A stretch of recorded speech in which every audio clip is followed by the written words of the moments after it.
To my YouTube channel. അപ്പോൾ ഇന്ന് ഞാൻ സൺഡേ എപ്പിസോഡിൻ്റെ റിവ്യൂ പറയാനായിട്ടാണ് വന്നിരിക്കുന്നത്.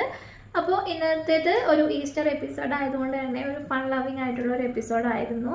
അപ്പം ഇന്നത്തെ എപ്പിസോഡിൽ എനിക്ക് പേഴ്സണലി ഇഷ്ടപ്പെടാത്ത ഒരു കാര്യം ഡിസ്കസ് ചെയ്യാനായിട്ടാണ് ഞാനിപ്പോൾ വന്നിട്ടുള്ളത്.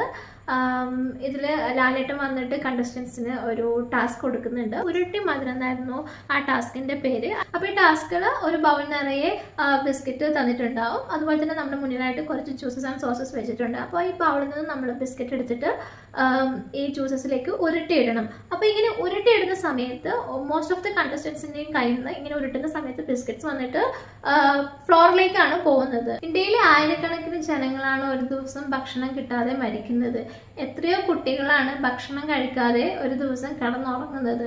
അപ്പോൾ ഈ ബിഗ് ബോസ് പോലത്തെ ഇന്റർനാഷണൽ ഷോയിൽ ഇതുപോലെ ഫുഡിനെ ഡിസ്റെസ്പെക്ട് ചെയ്യുന്ന രീതിയിലുള്ള ടാസ്കുകൾ ഇൻക്ലൂഡ് ചെയ്യരുതെന്നാണ് എൻ്റെ ഒരു അഭിപ്രായം. അതുകൊണ്ട് തന്നെ ബിഗ് ബോസ് വന്നിട്ട് ഇന്ന് ഫ്ലോറിൽ കളഞ്ഞിരിക്കുന്ന ബിസ്ക്കറ്റ്സ് ഒക്കെ എടുത്ത് കഴിച്ചിട്ട് ഇന്നത്തെ ഡിന്നറിന് കഴിച്ചതിന് മാതൃകയാക്കട്ടെ എന്നാണ് എൻ്റെ അഭിപ്രായം.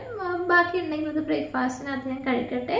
അപ്പോൾ നിങ്ങളുടെ അഭിപ്രായം എന്താണെന്ന് കമൻറ്റിൽ രേഖപ്പെടുത്തൂ. അപ്പോൾ അടുത്ത വീഡിയോ കാണുമ്പോഴേക്കും ബൈ ബൈ.